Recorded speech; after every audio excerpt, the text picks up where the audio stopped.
ಚಂದನವನ ಒಂದು ದೊಡ್ಡ ಕಾಡಾಗಿತ್ತು. ಎಲ್ಲ ರೀತಿಯ ಪ್ರಾಣಿಗಳು ಕಾಡಿನಲ್ಲಿ ವಾಸಿಸುತ್ತಿದ್ದವು. ಮೋತಿ ಎಂಬ ಆನೆ ಕೂಡ ಕಾಡಿನಲ್ಲಿ ವಾಸಿಸುತ್ತಿತ್ತು. ಮುತ್ತು ಆನೆಯ ದೇಹ ಸಾಕಷ್ಟು ದೊಡ್ಡದಾಗಿತ್ತು.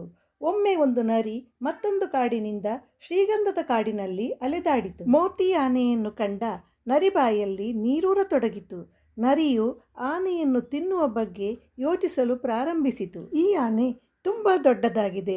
ಬೇಟೆಯಾಡಿದರೆ ನಾನು ಅನೇಕ ದಿನ ಆಹಾರಕ್ಕಾಗಿ ಅಲೆದಾಡಬೇಕಾಗಿಲ್ಲ ಎಂದು ನರಿ ಯೋಚಿಸಿತು.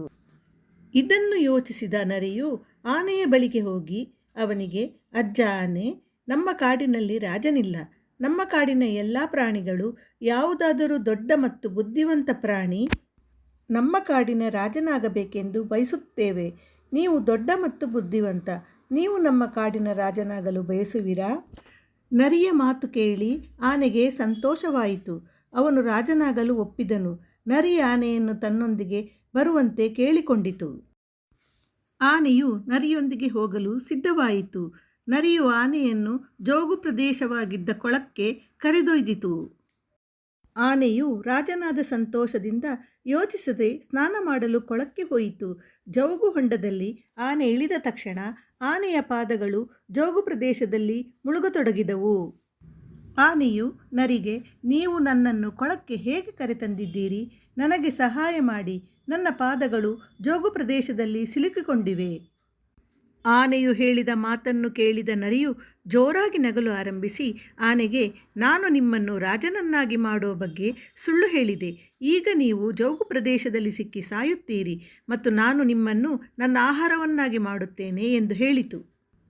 ನರಿಯ ಮಾತು ಕೇಳಿ ಆನೆಯ ಕಣ್ಣುಗಳಿಂದ ನೀರು ಬರತೊಡಗಿತು. ಅವನು ಹೊರಬರಲು ಸಾಕಷ್ಟು ಪ್ರಯತ್ನಿಸಿದನು. ನರಿಯನ್ನು ಹೊರಗೆ ಬಿಡುವಂತೆ ಅನೇಕ ಬಾರಿ ವಿನಂತಿಸಿದನು. ಆದರೆ ನರಿ ಅವನಿಗೆ ಸಹಾಯ ಮಾಡಲಿಲ್ಲ ಮತ್ತು ಸ್ವಲ್ಪ ಪ್ರಯತ್ನದ ಬಳಿಕ ಆನೆ ಸತ್ತಿತು. ಆನೆ ಸತ್ತ ನಂತರ ಅದನ್ನು ತಿನ್ನುವ ದುರಾಸೆಯಿಂದ ನರಿ ಆನೆಯ ಬೆನ್ನು ಹತ್ತಿದೆ. ಆನೆಯನ್ನು ತಿನ್ನುವ ದುರಾಸೆಯಲ್ಲಿ ನರಿ ತಾನೂ ಆನೆಯೊಂದಿಗೆ ಜೋಗು ಪ್ರದೇಶಕ್ಕೆ ಇಳಿಯುತ್ತಿರುವುದನ್ನು ಮರೆತು ಬಿಟ್ಟಿತು ಮತ್ತು ಕೊನೆಯಲ್ಲಿ ಆನೆಯೊಂದಿಗೆ ನಿಧಾನವಾಗಿ ಜೋಗು ಪ್ರದೇಶದಲ್ಲಿ ಮುಳುಗಿ ಸತ್ತಿತು.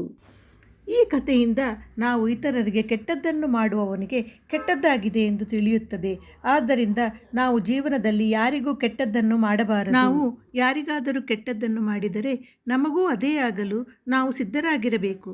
ಏಕೆಂದರೆ ಕೆಟ್ಟ ಕಾರ್ಯಗಳ ಫಲಿತಾಂಶವು ಯಾವಾಗಲೂ ಕೆಟ್ಟದ್ದಾಗಿರುತ್ತದೆ. ಆದ್ದರಿಂದ ಯಾರಿಗೂ ಕೆಟ್ಟದ್ದನ್ನು ಮಾಡಬೇಡಿ. ನಮ್ಮ ಕಥೆಯನ್ನು ನೀವು ಹೇಗೆ ಇಷ್ಟಪಟ್ಟಿದ್ದೀರಿ ಮತ್ತು ಅದರಿಂದ ನೀವು ಏನು ಕಲಿತಿದ್ದೀರಿ ಎಂಬುದನ್ನು ಕಾಮೆಂಟ್ ಮಾಡುವ ಮೂಲಕ ನಮಗೆ ತಿಳಿಸಿ. ಧನ್ಯವಾದಗಳು. ದಯವಿಟ್ಟು ನಮ್ಮ ಚಾನಲನ್ನು ಲೈಕ್ ಮಾಡಿ, ಶೇರ್ ಮಾಡಿ ಮತ್ತು ಸಬ್ಸ್ಕ್ರೈಬ್ ಮಾಡಿ ಪ್ರೋತ್ಸಾಹಿಸಿ.